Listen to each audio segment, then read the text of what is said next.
Right, all right, all right. Hey, welcome back to the Mother's Justice Show. Today is Monday, July 21st.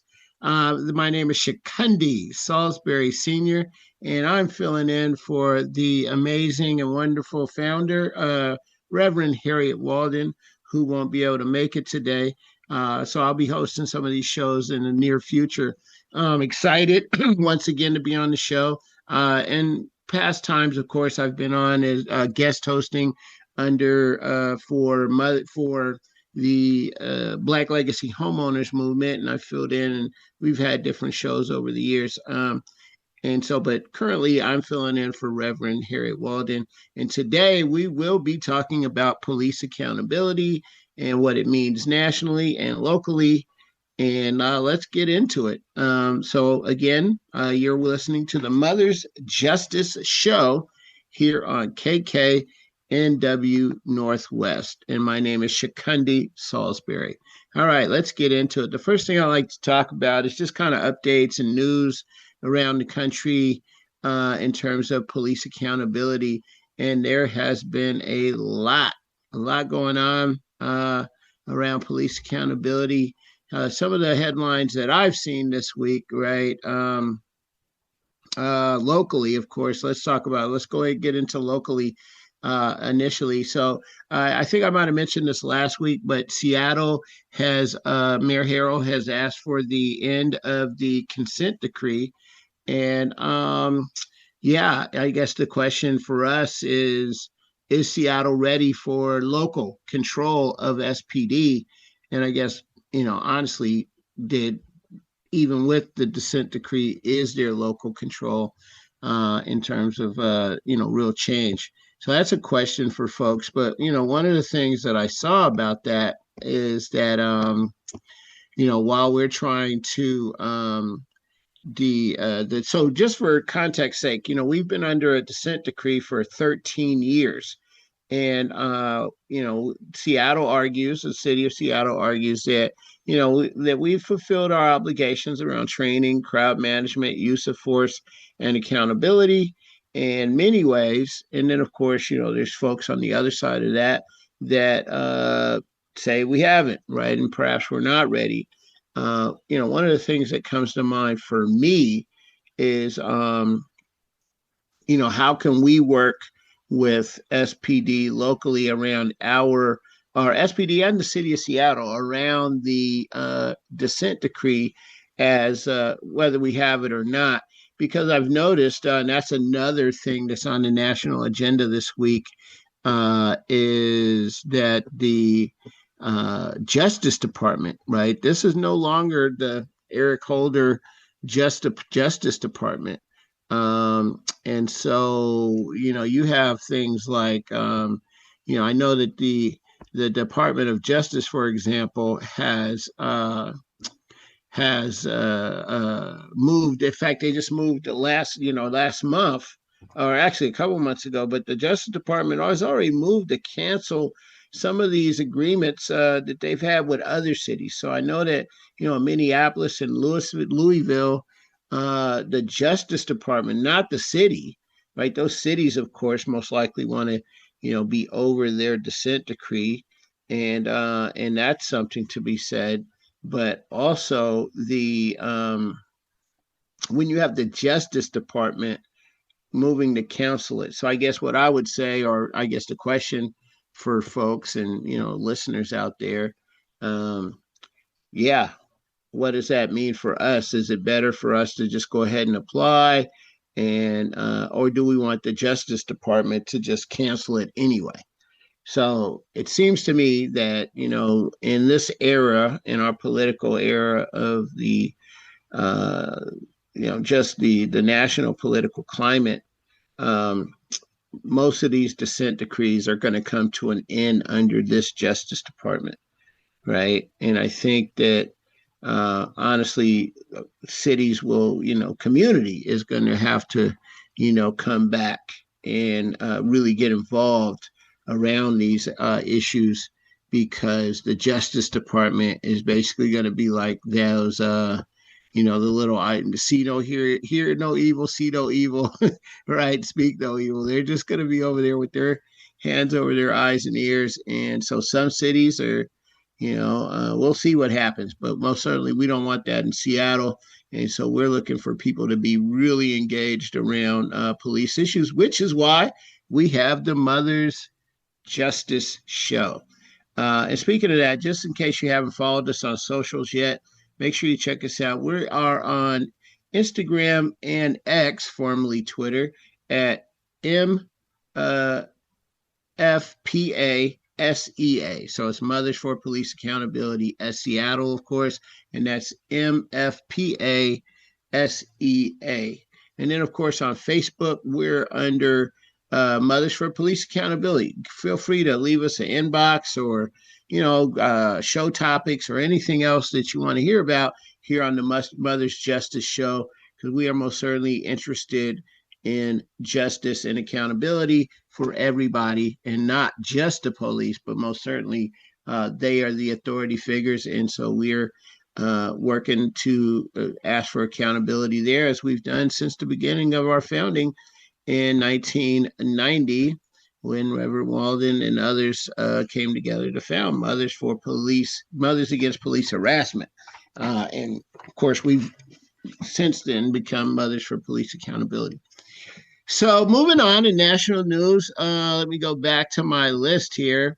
Another thing that, folks are talking about around police accountability is, SPD is hiring has skyrocketed. They've got a 6-fold increase in applications earlier this year. And it's a lot of folks think that it's spurred by a $7,500 signing bonus for new recruits. But get this, $50,000 for lateral recruits. So that means if you're in the Spokane Police Department and you're like, hey, I'm going to move out to Seattle, they're going to give you $50,000 for transferring to our police department.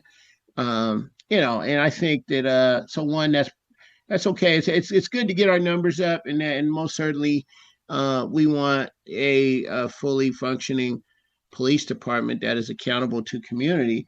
But at the same time, I think one of the things that would be great to have that is to have that bonus for officers that live in the city, right? And because we really want to get our officers in community and connecting with the folks that they are here to protect and serve.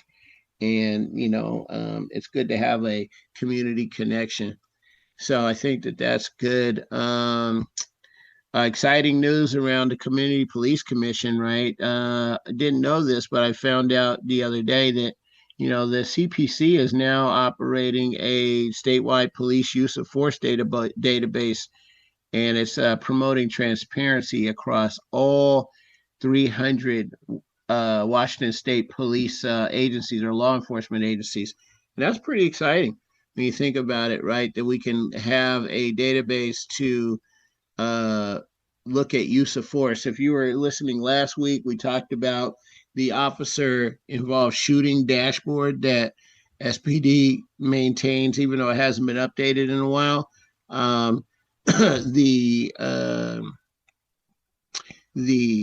This database is another step in the right direction. So let's go. What other news is going on? Oh yeah, this was a bad one for me nationally. I don't know if you guys heard about this, but most certainly I saw it just happen today, right? And so yeah, if you're at work and not following these issues, you're just listening. Today, July 21st, the former Louisville officer is being sentenced, and prosecutors. Let me rewind. This is the person that that killed Breonna Taylor and violated her civil rights in the raid in which she was shot and killed. And the Justice Department is asking the judge, right? So this is the federal Justice Department is asking the judge to imprison this Louisville police officer for just 1 day. Now, we all know that most certainly Breonna Taylor's rights were violated. She was innocent, killed in her apartment building, and so they're going to be talking about this today. But the officer's name, or detective, he was a former detective, Detective Brett Hackinson, and again, they are the President Trump's Justice Department is asking the judge in the case to imprison him for just 1 day for violating her civil rights. So lots of news and things going on nationally. I'll see if I can get to one more before the break here. Most certainly the one of the things that as we go across the country and look at what happened around, the money. I think a lot of people are pointing to Seattle. I've seen a lot of articles where they talk about how Seattle, even though we might not necessarily think it's working out amazingly well, because we still have, gun violence and the like, our community response, Seattle has created the community, the care team and the CSOs, and we have many contractors with folks like, community passageways that are helping to work on violence in community. And, that's what people asked for, in the reforms. So that's pretty good.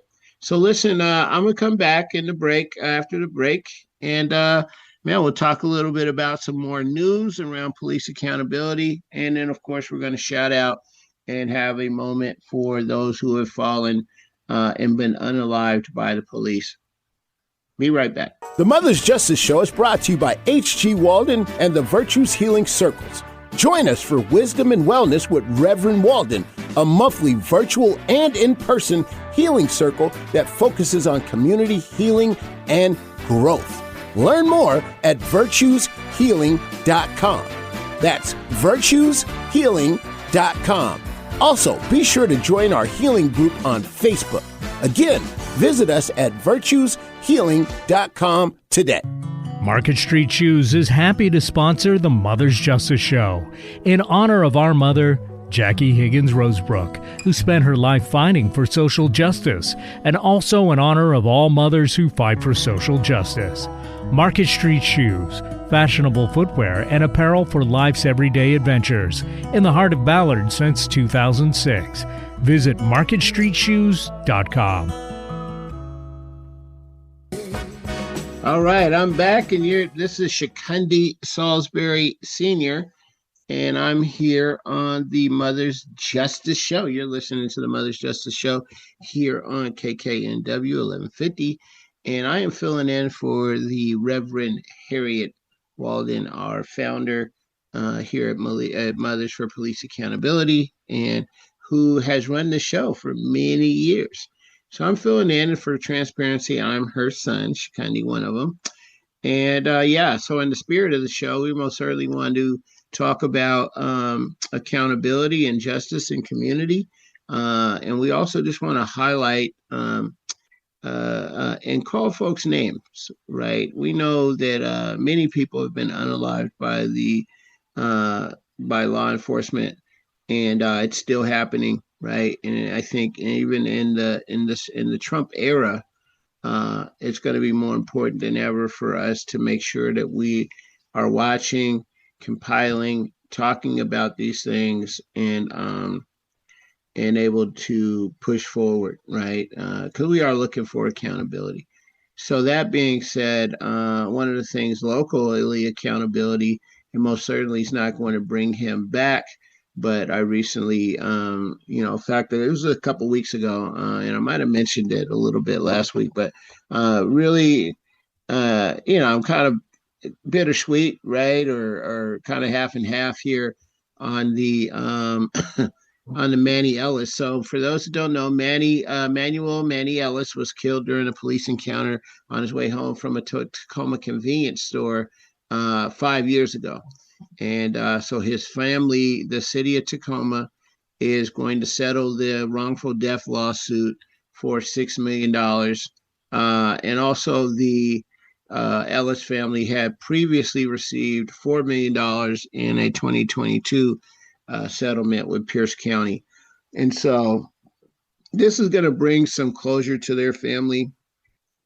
And of course, we like to see accountability around these, these kind of police, where they unalive somebody. But, again, it doesn't bring Manny back, right? So yes, it's 10 over. So they've gotten $10 million for the death of Manny Ellis, right? One of the things I talk about with these police issues and folks coming up dead at the hands of the police is that oftentimes departments, I don't know how the city of Tacoma is paying for this settlement, whether it's insurance or whether it's, just out of their general fund, or maybe they had a fund for this. But oftentimes, these settlements comes out of the entire city budget, right? So not only have we lost a community member, many times, and I'm not saying that about this particular settlement, but many times these settlements come out of the general fund, which means other things have to get cut, right? And, whether that's childcare, library hours, parks and recreation, whatever those things are, it's not like the money only comes out of the police budget, right? Where they have to like sell a armored vehicle, right, to pay this judgment. So, I think it's important to hold cities accountable, but at the same time, the money doesn't bring people back. And we just hope that settlement will result in some further accountability in the city of Tacoma and Pierce County doing things a little differently. So yeah, that's, local news. And I just wanted to talk about nationally, people being killed at the hands of officers is still going on, right? And I think that, as we start talking about, as the pendulum in America clearly is swinging the other way, and we're told to kind of forget about these things, people die every week from at the hands of the police, right? So I just wanted to kind of talk about who died in the last 2 weeks recently across the country, because these things do continue. So, we just want to kind of say their names. And so, yeah, let's just start it off. Sanaya Cheatham was killed on July 4th. She was an 18-year-old in custody in the 41st precinct in the Bronx, New York. And Cheatham was found hanged in her cell. And the NYPD says it was an apparent suicide. Her family is represented by Ben Crump, and they're demanding transparency in the release of surveillance footage and the autopsy report, right? So here's another Sandra Bland, basically. So even though we talked about Sandra Bland and all those years ago that she was found hanged in her cell, here's somebody that just recently, a couple of weeks ago, was found hung in their cell in New York City. Here's a person, Mateus Dizabon. Police responded to a report that Dizabon had stabbed his 9-year-old son in the park. He then confronted the officers wielding a kitchen knife and charged at them. Officers shot and killed him on the scene. Wow. So that's pretty deep, right? Apparently he had stabbed his son and then was killed by the police on the scene. And so, some of these police killings most certainly aren't just, what they seem, but nonetheless, we really want to reduce officer-involved shootings, and, we look for less than lethal options, is what Reverend Walden would say. So another one that happened just this last week is Jeremy Jackson Bonham, who was 39, and he was killed by police in North Carolina, Gastonia. In fact, we got ties to Gastonia, North Carolina. Responding to an assault, police were in a standoff with Bonham for about 2 hours. He allegedly fired a rifle at officers, prompting them to return fire, fatally shooting him. So, kind of same story with that one, where, it's the same, kind of rinse and repeat happening across the country. Christopher Pierce was killed by police in Jackson, Tennessee on July 17th.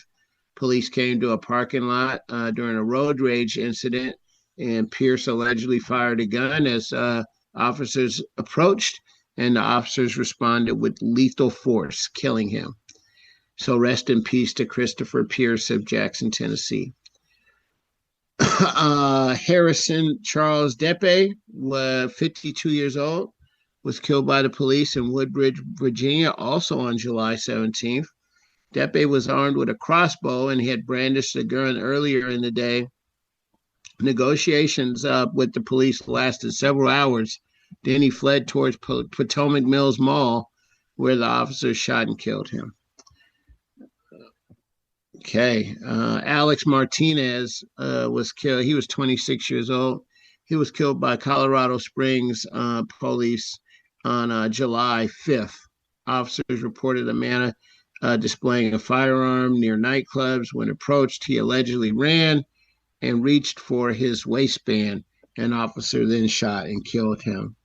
So that, again, we don't know the details, and none of us were there on these things, right? But, the point of me speaking them right now is, one, to just honor them and their that they were people. And we just want to keep track and highlight these things, that officer-involved shootings and officer-involved incidents are still happen, right? They didn't just stop with George Floyd. The last one I would talk about here today is Tarance Hastings Jr. He was 17, only 17 years old, and he was from Lubbock, Texas. He was killed by the police officers on July 5th. Police responded to a fight where Hastings allegedly pointed a gun at others. Officers pursued and shot him when he allegedly threatened the group. So, again, lots of allegedlys, and many of these officer-involved shootings are things that happen with they seem like mental health and, incidents. I just want to bring your attention, that, Reverend Walden did work for many years on the crisis response team. And the city of Seattle has adopted that, and it's clear that other cities might not have such a well-developed crisis response team. There's still a lot of work to go, but most certainly this is something that we have here in Seattle, and is a good thing. So those are rest in peace to those folks who have been killed by the police in the last 2 weeks. We are, in fact, keeping track here at Mother's Justice Show. And before the break here, I'm really excited. Coming in after the break, I've got a friend of mine, a person I've come to call a friend, and I met him when he first came to Seattle, and sat down with him and tried to give him the lay of the land. And he said, yeah, okay, brother.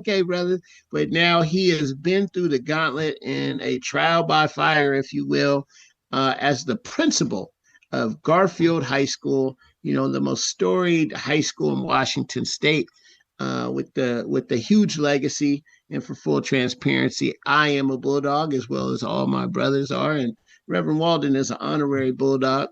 And so we are most certainly for part of the Garfield community. And if you remember last week on the show, I talked about the upcoming police officers in schools forum that was going to be taking place at Garfield High School later that week. Well, it happened last week, and it was a great event. Nice turnout, diverse crowd. You had folks from, you had some students there, parents there, community members there, and the new chief, Chief Barnes, was there. And so overall, it was a great event. and well attended, like I said. And so we're going to be bringing on Dr. Hart. He told me to call him Terrence, but we'll call him Dr. Hart here on the show, of course, because he did earn that. And we'll talk to him right here after the break. And once again, if you're not following us on socials, we're at on Instagram at MFPASEA on Instagram and X. And then on Facebook, we're at Mothers for Police Accountability. So go ahead and hop in the DMs or post something on our feed and let us know how you're feeling and what you'd like to see on the show. Okay, we'll be right back with Dr. Hart of Garfield High School right after the break. Market Street Shoes is happy to sponsor the Mother's Justice Show in honor of our mother, Jackie Higgins Rosebrook, who spent her life fighting for social justice, and also in honor of all mothers who fight for social justice. Market Street Shoes, fashionable footwear and apparel for life's everyday adventures, in the heart of Ballard since 2006. Visit marketstreetshoes.com. All right. Hey, welcome to the bottom of the hour, but the top of the show. This is Chukundi Salisbury here on the Mother's Justice Show here on 1150 AM KKNW.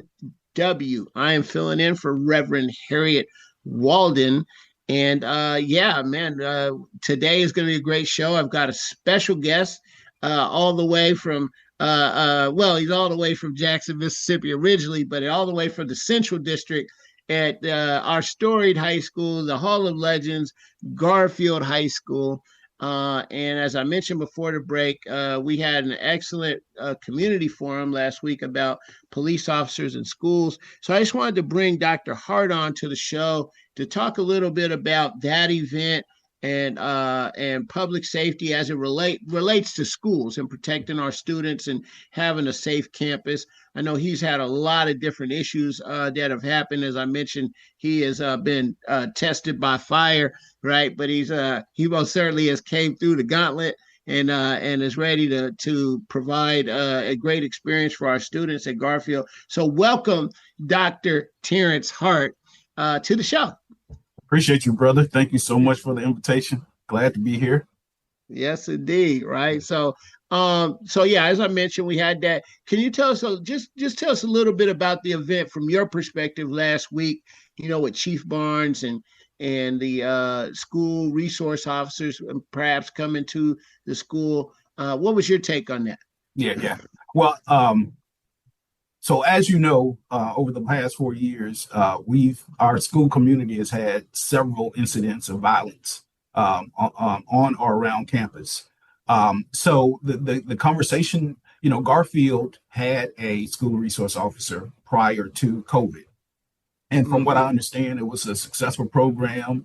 There were a couple people who've been named who were in that role. And the community loved them. They were part of the community. They were part of the school. And it was a successful program. So the idea came up after experiencing all of the violence in our community. And I asked for several things from the district and from the city. And I've gotten almost all of those things. I've asked for additional security. I asked for community passageways.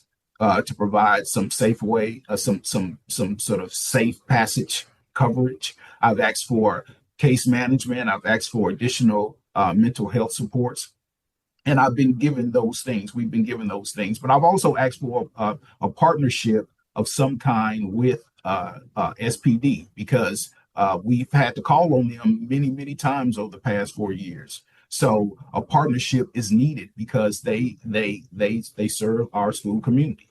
And so that's where the idea of a pilot in bringing the SROs or now SEOs, school engagement officers, came about. So we've been talking about it. I've been, as a school community, we've talked about it some. At the beginning of the school year, we had a SPD officer outside of the school for about 60 days. And that person, though she wasn't in the building, She was slowly becoming part of the community. Students were getting to know her, and it was another trusted adult on campus for our students. So the discussion came about piloting that program and bringing that back to Garfield.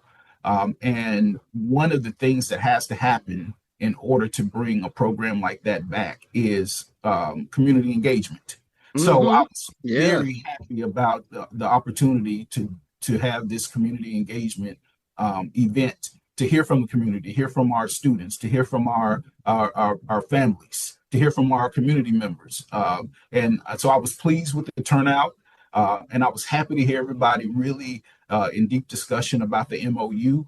And I was happy that people were scrutinizing the MOU, because I think it needs to be. I think it needs to be very clear, and we need to scrutinize every word of it, and be clear with the boundaries, and be clear with accountability. And I think this was an opportunity for community members to sort of give their input.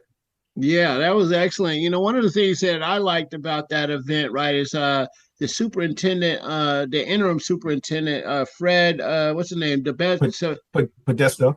Yeah, Podesto. Fred DePesto. He had said that, we don't have no timeline. I mean, I know that we most certainly want to have safety, and we do have a sense of urgency, but to hear that this wasn't just like a rubber stamp thing, like, hey, we're already doing this, and we just want y'all to rubber stamp this MOU. Like, he was like, nah, this is a working document, and most certainly, like, we're going to take back what we heard and then figure out what the next step is. It's not just a check the box type of thing. And I think that there's been, over the years, many things that kind of come top down, where by the time it gets to community, it's like 93% already done. And then we just get to pick the colors, or, but the house is already built, right? We just get to pick some of the trim. And, and in this particular case, it seems like while that document is robust, it was, that's not the whole heart of it. I would say this is like 40 to 45%. Like, they really want to hear more before we go into how we're going to do these school engagement officers. So that's pretty good.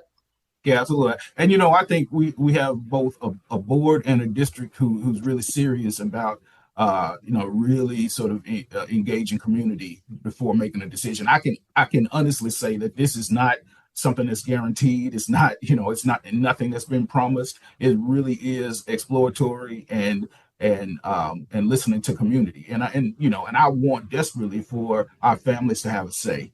I want desperately for our students to have a say, recognizing that, we're not all going to agree on this, as we don't agree on 100% on anything. But I want the will of the community to be heard. And that's what, hopefully this and any future engagement opportunities will be about. Yeah, I just I know that, one of the things I always get into it with people, especially with a lot of my progressive friends here in Seattle, where, they quote national statistics and studies about how bad police officers are in schools in general. If you look at the national, like this study out of Stanford, this study out of whatever, University of Chicago, right?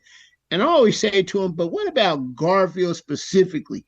What officer did we have an issue with Garfield at specifically? Was it officer, was it Roselle? Was it Officer Benny? Right. I get the name because people in the community really knew these officers. So I'm like, okay, so what, and most people in my experience that are against having an officer at Garfield, they really didn't know any officers. And then I ask them, well, okay, great. You don't know any officers that ever worked in schools. What other officers do you know? And a lot of people, unfortunately, and that's why I was telling the chief, I hope they can really get out in community and meet people. A lot of people they can't name one officer by name in the city, right? And we got to, I feel like part of the work that my mom would love us to do, and part of this accountability work is to get people to know day officers, right? Because at the end of the day, and I know it's anecdotal, right? Because I know you're a doctor, right? And I don't have the evidence to support this conclusion, right? But officers that know their community and are seen in that community are at least less likely to hurt that community, right? Or somebody from that community, right? And that's my take on it. But yeah, super excited, man. I was one of the things I liked was how what's her name's daughter. She was really articulate. I forgot her name. Was it man, don't get me to messing up people's name, but she's a student currently at Garfield. And she's the PTSA person's daughter. And and she had some really good feedback just to have young people in the process, right? Because oftentimes it just seems like we got so many adults in it and we know best, but to hear what the students think is actually a good take. Oh, absolutely. It's the best take. And especially at a school like Garfield where students want to have a voice and they speak out and they have agency and they advocate for themselves and all the things that we want out of our students. They do that. So to absolutely want to center their voices and hear from them. Just in every aspect of how we run the school actually is what I want. Yeah. Right. So yeah, that's man, it's pretty, I guess, pretty exciting times, man. I just remember we had, and of course you probably heard these stories, but I just remember, many of the officers over the years, especially Roselle, because I think he works with the mayor's office now, but when he was the school resource officer at Garfield, he used to come out on his own time to like when we was at state finals and basketball games and all kind of stuff, and he was on his own time, and he would be in plain clothes with his Garfield hat on, but that was our officer, right? And a lot of the young people knew him just like that, and he was a basketball fan, right? Because I think he played basketball at Rainier Beach, so I also thought that was really good that they, in that particular case where they had somebody that went to high school in Seattle to end up becoming a high school resource officer, right? Because they not bringing this. I mean, shout out to all of our transplants, and I know they're giving these lateral recruits. It's a lot of new officers, and they doing that, and they getting them from across the country and everything else. But it's always good to get somebody that's from here, went to high school here, and could, maybe might know your uncle or something, right? Could call somebody.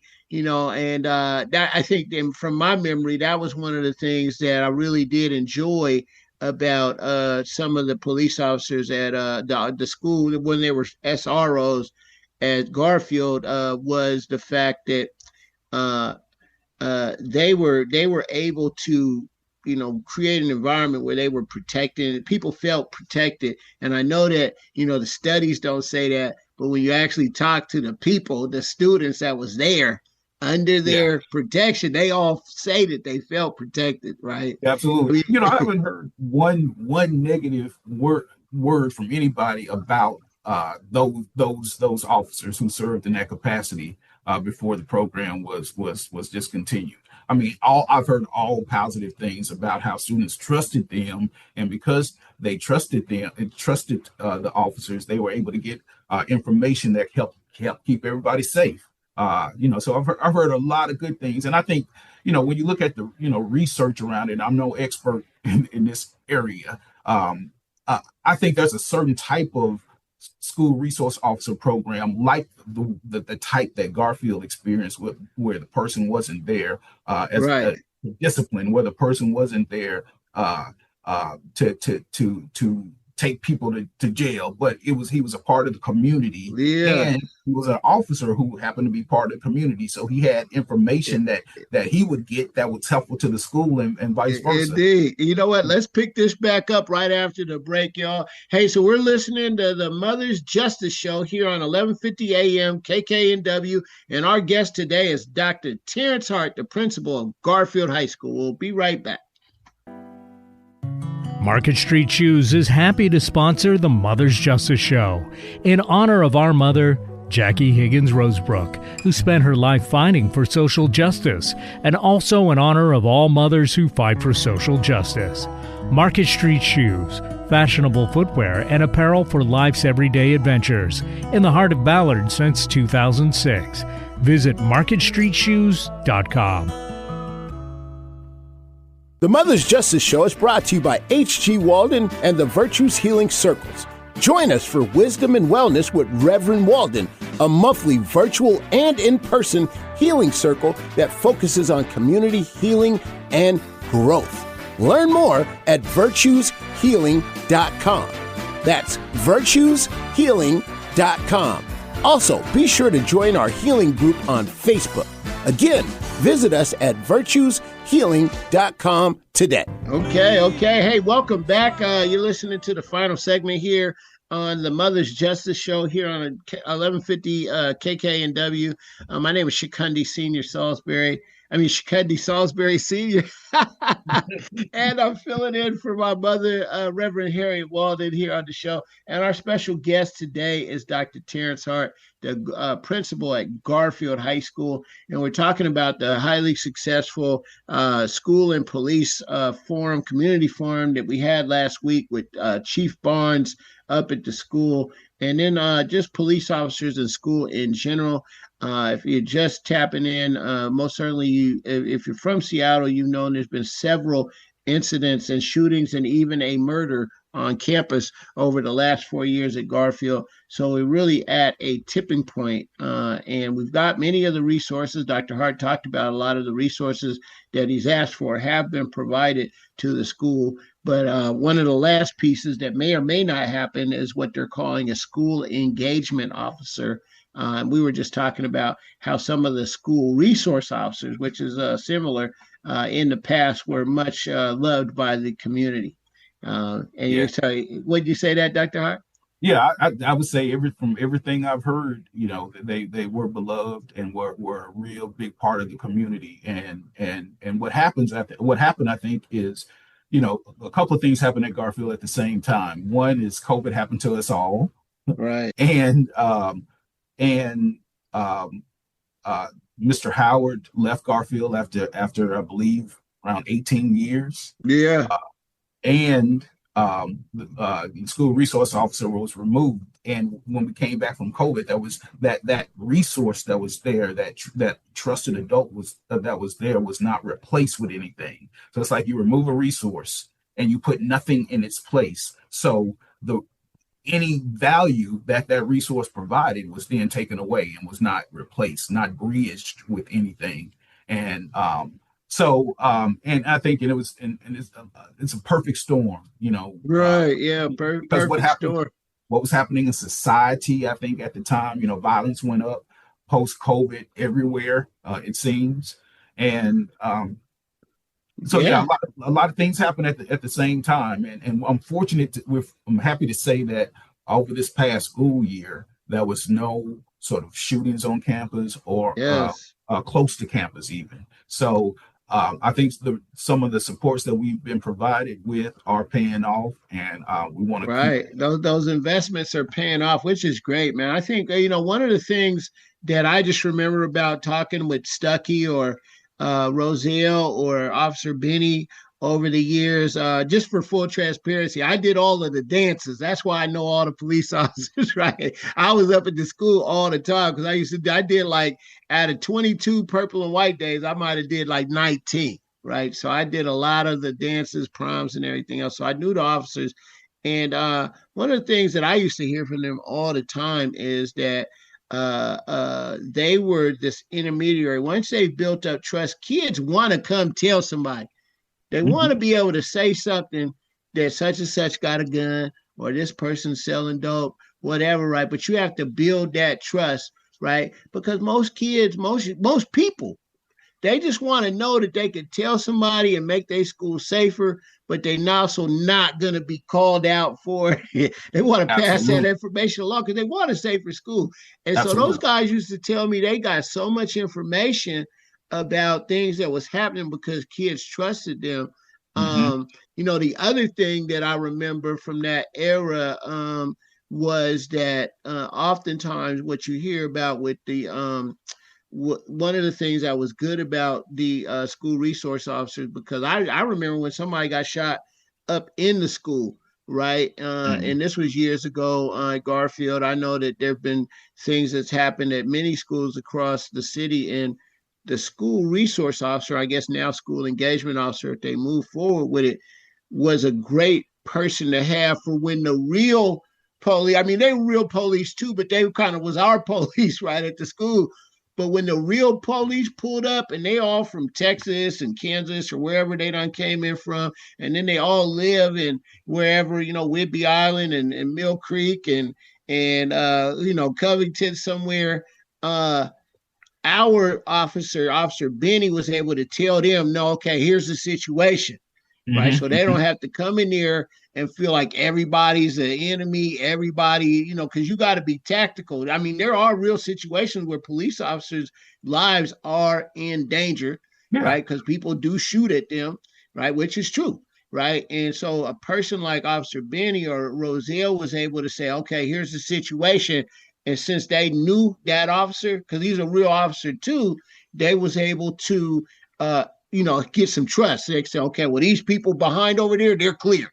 Right. Them was all good kids. I know them. And so those officers could instantly, those other officers that come in and they tactical gear, come in for a real situation, they could already know that, okay, over here, those people is fine. Let me focus on the real threat or lack thereof, because Officer Benny has already told me this is what the situation is and gave a, situational report. So that's another thing that I liked about having, these officers in schools. But, the other thing was, I know for over the years, to keep it real, it was always good to have, and I'm just putting this out there. I know some people be like, hey, why you got to make it about race? But we had a lot of great Black officers. Now, do you have to have a Black officer? No, right? And one of the things that I found over the years is that, some of these Black kids will, in fact, bond a little bit faster with some of these Black officers, right? And, other kids will too. But when you have a non-Black officer, it might take a little longer, right, to build that trust. And so I know that a lot of the Black kids really did like Benny and Roselle and all those other officers over the years. And Black families knew that there was a Black officer up there. And so it was just a little bit different when you heard, okay, this happened or that happened. Yeah. And so, to that end, I know that you got a lot of things going on at the school for Black families and getting some feedback. Why don't you talk a little bit about that? Yeah, absolutely. And I'll also add that I think it's important for non-Black kids to also have role models that are Black as well. So I think a Black officer would be beneficial for the entire community, actually. No doubt. Yeah. So this is my fourth year here, and I just finished my fourth year at Garfield. And as you indicated, I've learned a lot. Really trial by fire. I honestly walked in not really being clear what I had walked into. When I moved here, and I moved from Jackson, Mississippi. So there was a lot of changes, and I've learned a lot. And having been there 4 years, I realized that there's some things that we can absolutely do better at Garfield. And I also, before I jump into that, I want to say that I want to respect everybody's sort of opinion. Although I recognize the value of the SEO program, I also want to acknowledge that I understand some people's apprehension about having an officer on campus. So I realize that it's a really nuanced conversation. So I just wanted to acknowledge those people who might not support the idea by recognizing I understand why. But one of the things that I know we can do better is engaging our community. And I feel like, I have PTSA meeting that I attend every month, like clockwork. Because I'm on a regularly, PTSA invites right. me. Well, of course, you're the principal. I'm the principal, of course. But I recognize that the PTSA does not reflect Garfield. And so we need to do a better job of engaging all of our community. And really. So specifically, you're having a summit right next month for and you're saying you're going to invite some Black families. Yeah, so it's called Reclaiming the Village, and it's a Okay. Black family summit focused on sort of engaging Black families, which is one of our goals. And it's two parts to the day. One is I just want to talk about where Garfield is now, and this is Garfield of 2025. I also Right. want to give families an opportunity to provide us with feedback and their experiences and what they need from us and how we can partner better. And the last part of the day is some breakout sessions where families can get information on mental health supports and how to partner with the school and community. And Yeah, most certainly. And we it also sounds have like our you're also going to have something around public safety at the school as well, too, right? How to keep Black families safe. And then, Absolutely. Public safety is there. I've invited the district's director of safety and security. So he's going to be mm-hmm. there. So, yeah. And our community-based organizations will be there. So the community-based organizations that actually are there to support our students. And some of these organizations specifically for Black students are going to be there so families can engage with them and learn more about the programming that they offer to our students. Well, you know what? And to tell the truth, I know that you got to be, of course, you're the principal and you're the principal of all students. But in the words of the district, right, we know that Black students in Seattle public schools are often those furthest from educational justice, right? We Absolutely. know that we're furthest from equity, right? And Absolutely. so, and if we truly are who we say we are, there's nothing wrong with getting something, having something for those who are furthest away, right, from equity. And the district likes to use that term all the time. I've kind of put it into my vernacular, those furthest away from fill in the blank, right? But we know that Black kids and test scores, graduation rates, and all of those things are below.